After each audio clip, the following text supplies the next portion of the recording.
வணக்கம். இது ஐபிசி தமிழின் செய்தி வீச்சு. இன்றைய செய்தி வீச்சிலும் இலங்கை மற்றும் உலக நிலவரங்கள் காத்திருக்கின்றன. முதலில் இலங்கை தீவு பக்கம் பார்வையை திருப்பலாம். தமிழர் தாயகத்தில் இருந்து ஸ்ரீலங்காவின் ஒடுக்குமுறைகள் காரணமாக புலம்பெயர்ந்து டயஸ்போரா என்ற அடையாளத்தில் வெளிநாடுகளில் வாழும் தமிழ் மக்களை திருப்திப்படுத்திக் கொள்ளும் நோக்கில் ஏகேடிஆர் அரசாங்கம் செயல்படுவதாக ஸ்ரீலங்காவின் ராஜபக்ச அரசியல் முக அல்லக்கைகள் ஒருபுறத்தே தமது கிளநரிகளின் குப்பையை கிளறும் தந்திரோபாய விளையாட்டுகளை தொடர, இன்னொரு புறத்தே தமது பெருமைக்குரிய பிப்ரவரி 4 சுதந்திர தினத்தில் யாழ்ப்பாண பல்கலைக்கழகத்தில் தமது வாளேந்திய சிங்க கொடியை இறக்கி அதற்கு பதிலாக கருப்பு கொடியை ஏற்றிய தமிழ் மாணவர்களை அரசாங்கம் ஒட்டுமொத்தமாக உள்ளே அள்ளி போட வேண்டும் என சிங்களத்தின் கிள அட்மிரல் சிங்கங்களும் கொதித்தெழுந்து கொள்கின்றன. இவ்வாறான கொதிப்புகளும் இனவாத தூபமிடல்களும் மீண்டும் ராஜபக்ஷ முகாம்களிலிருந்து மெல்ல தலையெடுக்க முனைய தமிழர் தாயகத்தின் கிழக்கு மாகாணத்திலும் வடக்கு மாகாணத்திலும் உள்ள ஸ்ரீலங்கா காவல்துறை முக்கிய முகங்கள் அதிரடியான இடமாற்றங்களை பெற்ற விடயம் தற்போது பகிரங்கப்படுத்தப்பட்டுள்ளது. இன்னும் 4 தினங்களில், அதாவது எதிர்வரும் 12ஆம் தேதி முதல் இந்த இடமாற்றம் நடைமுறைக்கு வரும் என அறிவித்துள்ள ஸ்ரீலங்கா காவல்துறையின் உயர்மட்டம் இந்த இடமாற்றங்களில் ஸ்ரீலங்காவின் விசேட அதிரடிப்படை முகத்திலும் அதிர்வுகள் உருவாகியுள்ளதை வெளிப்படுத்தியுள்ளது. அந்த வகையில் விசேட அதிரடிப்படையின் கட்டளை அதிகாரியாக பணியாற்றும் வருண ஜெயசுந்தர எதிர்வரும் 12ஆம் தேதி முதல் கிழக்கு மாகாணத்துக்கு பொறுப்பான அதிகாரியாக நியமிக்கப்படுகிறார். அதே நேரத்தில் இதுவரை கிழக்கில் அந்த பணியில் இருந்த அஜித் ரோஹன வடமேற்கு மாகாணத்துக்கு மாற்றப்படுகிறார். இதேபோல கிளிநொச்சி மற்றும் முல்லைத்தீவு மாவட்டங்களுக்கு பொறுப்பாக இருந்த காவல்துறை உயர் அதிகாரியான சில்வாவுக்கு பதிலாக வவனியா மற்றும் மன்னார் மாவட்டத்தில் இதுவரை பணியில் இருந்த முகம் இடமாற்றப்பட்டுள்ளது. இந்த இடமாற்றங்களில் உறுத்தலை ஏற்படுத்தும் ஒரு விடயமாக ஸ்ரீலங்காவின் விசேட அதிரடிப்படையின் கட்டளை அதிகாரியான வருண ஜெயசுந்தர ஏன் கிழக்கு மாகாணத்துக்கு அனுப்பப்படுகின்றார் என்ற விடயம் மாறியுள்ளது. இது ஒருவேளை ஏகேடிஆர் தரப்பு கிழக்கில் திட்டமிடக்கூடிய ஒரு சிறப்பு மிஷனுக்கு இல்லென்றால் ஒரு திட்டம் சார்ந்த நகர்வாக இருக்கக்கூடும் என்ற அவதானிப்புகளும் ஐயங்களும் உருவாகியுள்ளன.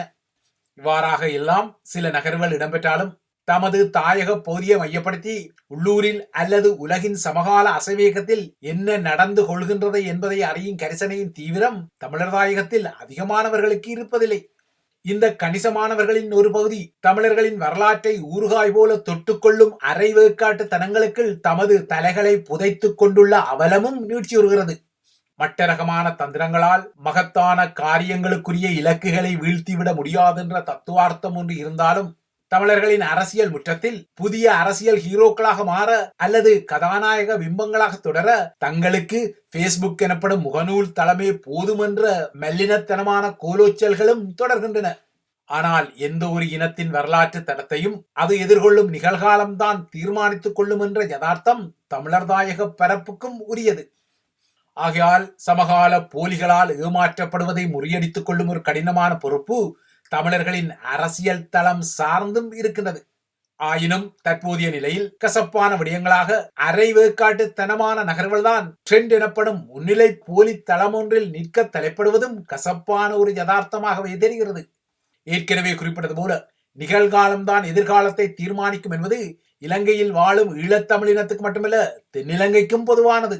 அந்த வகையில் இலங்கை தீவை டிஜிட்டல் எனப்படும் எண்ணியல் மையத்துடன் முன்னகர்த்திக் கொள்ளும் வகையில் தன்னிடம் ஆசை, தோசை, அப்பளம், வடைகள் எல்லாம் கைவசம் உள்ளன என்பதை ஸ்ரீலங்காவின் முதன்மை தலைவர் ஏகேடிஆர் தனக்கே உரிய அக்மார் தனமான வார்த்தை ஜாலங்களுடன் மீண்டும் ஒரு முறை பகிரங்கப்படுத்திக் கொண்டார்.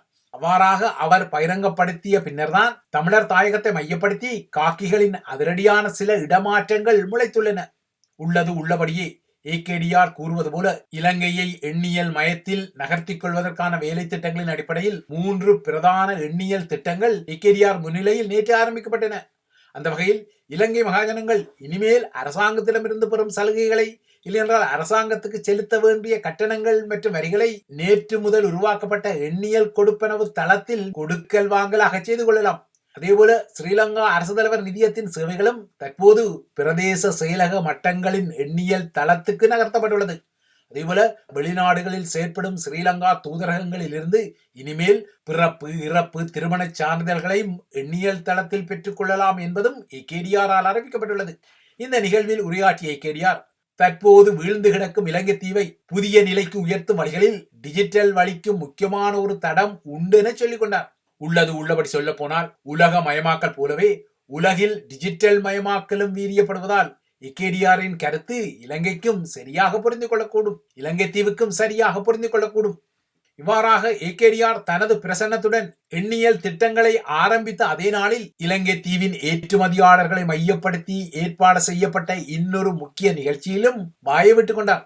இலங்கை மீண்டும் எழுச்சி பெறுவதற்கு ஏற்றுமதியாளர்கள் தமது பங்களிப்பை வழங்க வேண்டும் என்பதை சொல்லிக்கொண்ட ஏகேடிஆர் இலங்கையில் சிறந்த ஏற்றுமதி சேவைகளை வழங்கிய ஏற்றுமதியாளர்களுக்கு தனது கரங்களால் விருதுகளையும் வழங்கிக் கொண்டார்.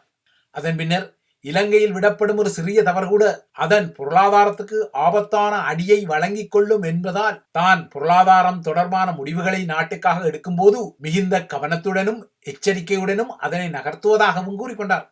ஆனால் இவ்வாறாக டிஜிட்டல் மற்றும் எக்ஸ்போர்ட் குறித்த தளங்களில் தமது திசைகாட்டியின் கனவுகள் மெய்ப்பட வேண்டும் என்ற வகையில் வார்த்தை ஜாலங்களை எடுத்துவிடும் ஏகேடிஆர் தரப்புக்கு ஏன் இலங்கையில் எதிரொலித்துக் கொள்ளும் அரிசி பிரச்சனையை முற்றாக தீர்த்து கொள்ள முடியவில்லை என்பது ஒரு முக்கியமான கேள்வி. இலங்கையர்களின் வருடாந்த அரிசி பாவனை குறித்த தரவுகளில் ஏறக்குறைய வருடாந்தம் 24 லட்சம் மெட்ரிக் தொன்னை அவர்கள் நுகர்வதாக கூறப்படுகின்றது. ஆனால் இவ்வாறாக 24 லட்சம் மெட்ரிக் தொன் நுகர்வு உள்ள அதே இலங்கை தீவில் கடந்த வருடம் 45 லட்சம் தொன் நெல் உற்பத்தி செய்யப்பட்டுள்ளதாக இன்னொரு தரவு கூறுகிறது. அதாவது நுகர்வை விட உற்பத்தி அதிகமாக இருந்தாலும் இலங்கையர்களை ஏன் அரிசி தொடர்பான சிக்கல்கள் தொடர்ந்தும் துரத்தி கொள்கின்றன என்பது பலரது சிரசுகளை குழப்பும் ஒரு வினாவாகவே தொடரக்கூடும்.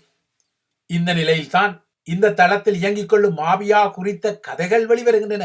இலங்கையில் உள்ள பாரிய அரிசி ஆலையின் உரிமையாளர்கள் பெருமளவில் நெல்லை விவசாயிகளிடமிருந்து கொள்வனவு செய்த பின்னர் அதன் ஒரு பகுதியை நாட்டின் அடுத்த நெல் அறுவடை காலம் வரை பதுக்கி வைத்து தில்லாலங்கடித்தனமாக இந்த மாபியா தனத்தை செய்வதாக குற்றஞ்சாட்டப்படுகின்றது.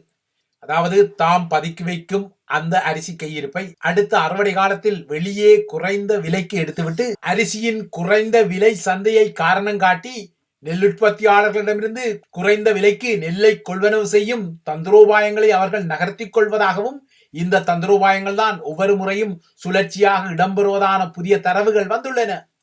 அரிசி ஆலை உரிமையாளர்கள் அரிசியை செயற்கையாக பதுக்கி வைத்து விலையை ஏற்றிக்கொள்ளும் இந்த மாபியாத்தனத்தை முறியடிப்பதற்கு ஏகேடிஆர் தரப்பு சில மிரட்டல்களை விடுத்தாலும் அரிசி உற்பத்தி ஆலைகள் மீது அதிரடியான சோதனைகளை நடத்தி கொண்டாலும் அதனால் முறையான பெறுபேறுகள் விளைந்ததாக தெரியவில்லை.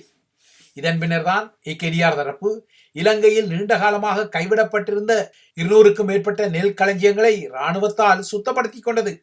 இலங்கை நெல் சந்தைப்படுத்தும் சபையின் களஞ்சிய சாலைகளாக இருந்த இந்த இடங்கள் தற்போது இராணுவத்தால் சுத்தப்படுத்தப்பட்டு விவசாயிகளிடமிருந்து பெரும்போக நெல் கொள்வனவை ஆரம்பித்துக் கொண்டாலும் இந்த விடயத்தில் கடை விரித்தோம் ஆனால் விற்பார் யாரும் இல்லை என அரசாங்கத்தின் புலம்ப நிலை தற்போது வருகிறது.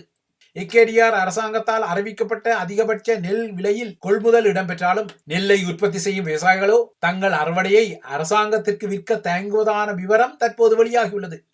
மறுதலையாக அதிக ஈரப்பதம் கொண்ட நெல்லுக்கு கூட தனியார் அரிசி ஆலை முதலாளிகள் நல்ல விலையை கொடுத்து அதனை கொள்வனவு செய்ய முன்வருவதால் விவசாயிகள் அரசாங்கத்திற்கு விற்பதற்கு பதிலாக தனியார் முதலாளிகளுக்கே தமது நெல்லை விற்பனை செய்வதாக புதிய செய்திகள் வந்துள்ளன. அதுவும் இந்த அரிசி மாபியா முகமைகள் விவசாயிகளின் வயலுக்கே நேரடியாக சென்று ஈரமான நெல்லை கூட நல்ல விலைக்கு கொள்வனவு செய்வதால் ஏகேடிஆர் தரப்பை விட இலங்கையில் தாம் ஒரு பலமான வலையமைப்பு அரிசி விலையை தீர்மானிக்கும் ஒரு மாபியா வலையமைப்பு என்பதை இந்த முகங்கள் வெளிப்படுத்தியுள்ளன.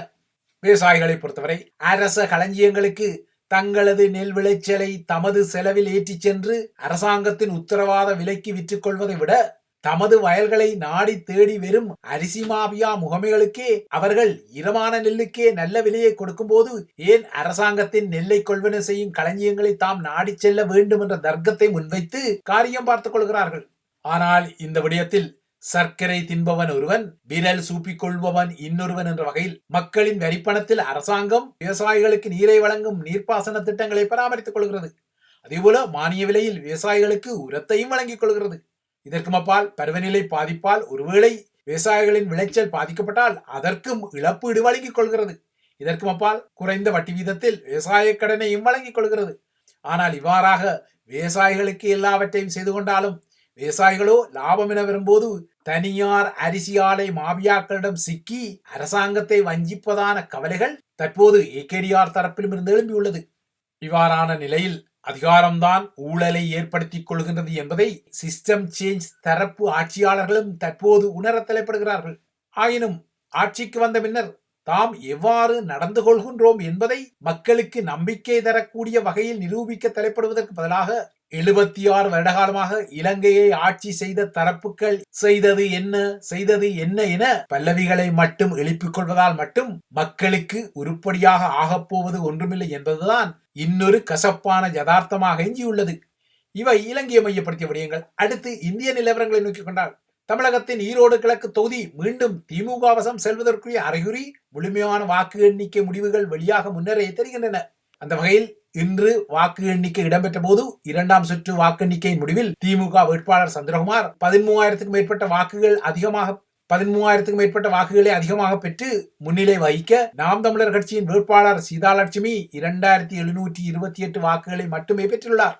இதேபோல இந்தியாவில் உற்றுநோக்கலை ஏற்படுத்திய டெல்லி சட்டப்பேரவை தேர்தல் முடிவுகளின் ஆரம்ப நிலவரப்படி பாஜக முன்னிலை வகிக்கின்றது. டெல்லி சட்டப்பேரவையின் 70 தொகுதிகளுக்கு கடந்த புதன்கிழமை அன்று நடந்த தேர்தலில் தற்போது டெல்லி சட்டப்பேரவையில் ஆட்சியில் உள்ள ஆம் ஆத்மி கட்சி, பாஜக, காங்கிரஸ் என மும்முனை போட்டி நிலவி இருந்தது. டெல்லி சட்டப்பேரவையை கைப்பற்றிக் கொள்வதற்கு 36 இடங்கள் பெரும்பான்மையாக தேவைப்படும் நிலையில் தற்போது பாஜக 41 தொகுதிகளில் முன்னிலை நிற்கிறது. ஆம் ஆத்மி 21 தொகுதிகளில் முன்னிலை பெற்றுள்ளதால் டெல்லி சட்டப்பேரவை பாஜகவுக்கு கைமாறப் போவதற்குரிய அறிகுறிகள் தெரிகின்றன. இறுதியாக உலக நிலவரங்களை நோக்கிக் கொண்டால் அமெரிக்காவில் USAID எனப்படும் சர்வதேச மேம்பாட்டு நிறுவனத்தின் 2200 பணியாளர்களும் இன்று அதிகாலையிலிருந்து நிர்வாக ரீதியான கட்டாய விடுமுறைக்குள் செல்ல உள்ள நிலையில் டிரம்பின் திட்டம் நடைமுறைக்கு வரவிருந்த சில மணி நேரத்துக்கு முன்னர் இந்த நகர்வு வந்தது. டிரம்பின் இந்த கட்டாய விடுமுறை திட்டத்தை எதிர்த்து தொழிற்சங்கங்கள் தாக்கல் செய்த வழக்கில் இந்த உத்தரவு பிறப்பிக்கப்பட்டது. இதில் குறிப்பிடத்தக்க விடயம் என்னவென்றால், டிரம்ப் தனது முதலாவது பதவிக்காலத்தில் பரிந்துரைத்த நீதிபதிதான் இந்த இடைக்கால தடையை விதித்திருக்கின்றார். இந்த விடயத்தில் தனது எழுத்துப்பூர்வமான உத்தரவு பின்னர் வெளியிடப்படும் எனவும் நீதிபதி குறிப்பிட்டுள்ளார். டிரம்பின் நிர்வாகத்தால் ஏற்கனவே USAID அமைப்பிலிருந்து 500 ஊழியர்கள் கட்டாய விடுப்பில் அனுப்பப்பட்டுள்ள நிலையில் தொழிற்சங்கங்களின் உறுப்பினர்களாக இருக்கும் 2000க்கும் மேற்பட்ட உறுப்பினர்களின் சார்பாக தாக்கல் செய்யப்பட்ட வழக்கில் இந்த இடைக்கால தடை உத்தரவு வந்துள்ளது. ஒரு நிறுவனத்தை கலைக்க முயற்சிப்பதன் மூலம் அமெரிக்க அரசியலமைப்பு மற்றும் கூட்டாட்சி சட்டத்தை அரசு தலைவர் டொனால்ட் ட்ரம்ப் மீறுவதாக வாதிட்ட வாதிகளின் சட்டவாளர்கள் கூட்டாட்சி சட்டத்தின்படி ஒரு அரச நிறுவனத்தை சட்டபூர்வமாக கலைக்கக்கூடிய அதிகாரம் அமெரிக்க காங்கிரசுக்கு மட்டுமே உள்ளதாக வாதிட்டனர்.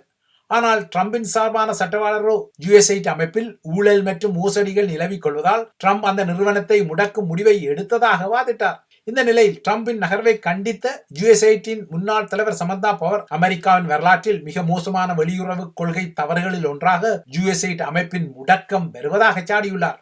இந்த நிலையில் தென்னாப்பிரிக்காவுக்கு இனிமேல் அமெரிக்கா உதவிகளை வழங்காது என டொனால்ட் ட்ரம்ப் நேற்று அதிரடியான இன்னொரு அறிவிப்பை விடுத்தார். தென்னாப்பிரிக்க அரசாங்கம் இன சிறுபான்மையினரின் விவசாய சொத்துக்களை இழப்பீடுகள் இல்லாமல் பறிமுதல் செய்வதற்கு அனுமதிகளை வழங்குவதாலும் இஸ்ரேலுக்கு எதிரான இனப்படுகொலை குற்றச்சாட்டை முன்னகர்த்திக் கொள்வதாலும் இந்த முடிவு எடுக்கப்பட்டதாகவும் ட்ரம்ப் குறிப்பிட்டார். இந்த நிலையில் கனடாவை அமெரிக்காவின் 51வது மாநிலமாக இணைக்கும் டிரம்பின் அச்சுறுத்தல் உண்மையான ஒரு அச்சுறுத்தல் என கனேடிய பிரதமர் ஜஸ்டின் ட்ரூடோ தெரிவித்த விடயம் புதிய உற்றுநோக்கலை ஏற்படுத்தியுள்ளது. ஊடகர்கள் யாரும் இல்லை என கருதி ட்ரூடோ இந்த கருத்தை வெளியிட்டாலும் அங்கிருந்த ஒரு ஊடக ஒலிவாங்கியில் ட்ரூடோவின் கருத்து பதிவாகி அது வெளியே கசிந்தது. டொரண்டோ நகரில் நடந்த கனேடிய அமெரிக்க பொருளாதார உச்சி மாநாட்டில் இந்த சம்பவம் நடந்தது. ட்ரம்ப் கனடாவை உள்வாங்க முயற்சிப்பது ஒரு உண்மையான விடயம் எனவும் அமெரிக்காவின் 51வது மாநிலமாக கனடாவை மாற்றுவது குறித்த கருத்துக்கள் ட்ரம்பின் வரி அச்சுறுத்தல்களின் விளைவுகளிலிருந்து கனேடியர்களை திசை திருப்பும் ஒரு வழி என்றும் ட்ரூடோ கூறினார். ஆனால் கனடா அமெரிக்காவின் மாநிலமாக மாறிக்கொள்ளும் நகர்வு ஒருபோதும் நடக்கப் போவதில்லை என்றும் ட்ரூடோ அழுத்தமாக குறிப்பிட்டார். கனேடியர்கள் அமெரிக்கர்கள் அல்ல என்பது கனடாவின் ஒரு முக்கியமான அடையாளம் என்றும் ஜஸ்டின் ட்ரூடோ குறிப்பிட்டார். கடந்த வாரம் கனேடிய இறக்குமதி பொருட்களுக்கு 25% புதிய வரியை ட்ரம்ப் அறிவித்த போதிலும் அமெரிக்க கனேடிய எல்லையில் பாதுகாப்பை வலுப்படுத்தும் உத்தரவாதத்தை ட்ரூடோ வழங்கிய பின்னர் இந்த வரி விதிப்புக்கு 1 மாத கால முடக்கத்தை ட்ரம்ப் வெளிப்படுத்தியமை குறிப்பிடத்தக்கது. இவைதான் IBC தமிழின் செய்தி வீச்சு. தொடர்ந்தும் IBC தமிழுடன் இணைந்திருங்கள்.